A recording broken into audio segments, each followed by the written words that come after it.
take you there?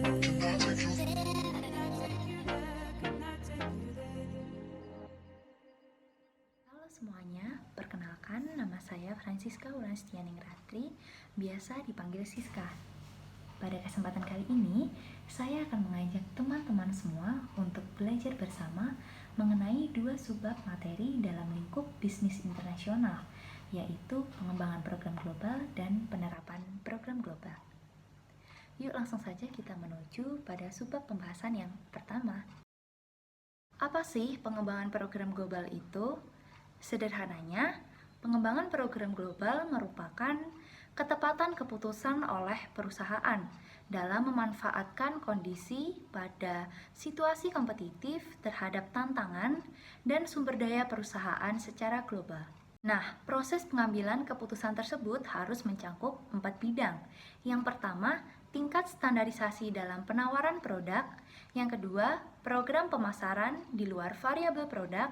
Yang ketiga, lokasi dan tingkat aktivitas yang dapat menambah nilai, serta yang keempat, adanya tindakan kompetitif.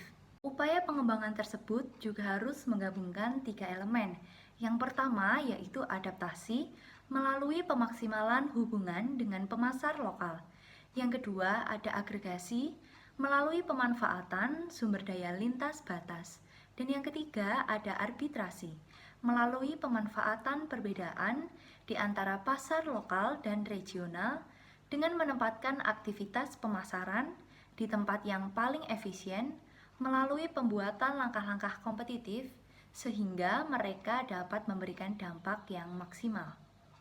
Sekarang, yuk kita buat permisalan dari penerapan adaptasi, agregasi, dan arbitrasi yang dapat diterapkan dalam suatu perusahaan global. Kita ambil poin pengawasan. Di dalam suatu pengawasan harus menjawab pertanyaan mengenai jenis-jenis pengawasan yang perlu untuk kita perhatikan. Adaptasinya bisa berupa variasi yang berlebihan atau kompleksitas. Lalu agregasi, standarisasi yang berlebihan dengan penekanan pada skala, dan arbitrasinya, sebaran yang menyempit. Poin pembahasan selanjutnya yaitu penawaran produk. Globalisasi dan standarisasi merupakan dua hal yang berbeda, kecuali dalam hal keterlibatan antara produk dan teknologi sebagai inti yang digunakan untuk menghasilkan suatu produk. Kita ambil contoh seperti ini. Penawaran produk-produk fashion merupakan contoh dari hal yang bergantung pada daya tarik atau kesamaan. Sehingga kita harus memahami bagaimana penawaran produk yang tepat dalam suatu lingkungan global tersebut. Selanjutnya ada pendekatan pemasaran. Merupakan keseragaman utama yang dicari pada elemen-elemen strategis. Melibatkan sebuah unsur yang bernama lokalisasi. Lokalisasi berbeda dengan globalisasi loh, walaupun namanya hampir sama. Lalu perbedaannya di mana ya?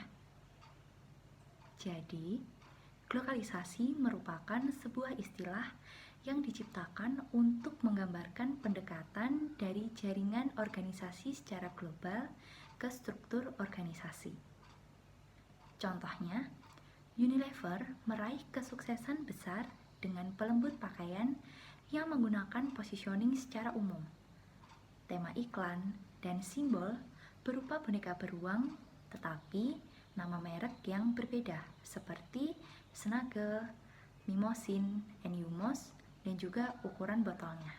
Selanjutnya, penempatan kegiatan yang dapat menambah nilai. Banyak perusahaan global telah mendirikan pusat research and development di samping fasilitas produksi utama, bahwa rekayasa serentak dapat dilakukan setiap hari di tingkat pabrik. Untuk meningkatkan pertukaran ide global, pusat-pusat tersebut memiliki proyek bersama dan sedang beroperasi kontak secara nyata satu sama lain. Contohnya, dahulu Sony memiliki pusat perbaikan di semua negara-negara Skandinavia dan Finlandia. Saat ini, semua aktivitas servis dan pemeliharaan sebenarnya dilakukan di pusat regional di Stockholm, Swedia. Sampai di sini, Teman-teman masih semangat buat mengikuti materi kan? Semangat dong pastinya. Sekarang kita akan beralih pada poin pembahasan selanjutnya. Perpindahan kompetitif dapat berupa subsidi silang atau penggunaan sumber daya yang terkumpul di satu bagian dunia untuk bertarung pada pertarungan kompetitif lain, sehingga memungkinkan keunggulan kompetitif yang dibutuhkan dalam jangka panjang. Beberapa istilah yang terdapat dalam perpindahan kompetitif, yaitu hard power, mengacu pada kemungkinan penggunaan skala keuangan, posisi berbiaya rendah untuk memenangkan akses, dan pangsa pasar. Soft power mengacu pada kemampuan menarik dan mempengaruhi semua pemangku kepentingan, baik melalui energi merek, misi, atau budaya perusahaan yang inspiratif. Pembahasan selanjutnya mengenai subbab terakhir, yaitu penerapan program global. Perusahaan global yang sukses di masa depan adalah perusahaan yang dapat mencapai keseimbangan antara masalah lokal dan regional atau global. Perusahaan yang telah mencoba konsep global seringkali mengalami permasalahan mengenai perbedaan lokal. Hal ini dapat menciptakan berbagai kemungkinan, seperti munculnya tantangan, perangkap yang menggagalkan program secara global dan berkontribusi pada kinerja suboptimal, termasuk alasan terkait pasar seperti penelitian yang tidak memadai dan kecenderungan untuk terlalu standar, serta alasan internal seperti tidak fleksibelnya perencanaan dan penerapan. Menurut modelnya, globalisasi membutuhkan keseimbangan antara kepekaan terhadap kebutuhan lokal dan penyebaran teknologi serta konsep secara global. Jika suatu negara organisasi bukan bagian dari proses perencanaan, dapat menyebabkan kehancuran program secara global, atau lebih buruknya, penurunan moral secara keseluruhan yang disebut dengan not invented here. Perlawanan anak perusahaan dapat berasal dari perlawanan terhadap ide apapun, dari luar atau dari kekhawatiran tentang penerapan konsep untuk pasar tertentu. Karena tanpa komitmen lokal, tidak ada program global yang akan bertahan. Sekian penjelasan materi dari saya. Mohon maaf apabila terdapat kesalahan kata maupun kesalahan lainnya.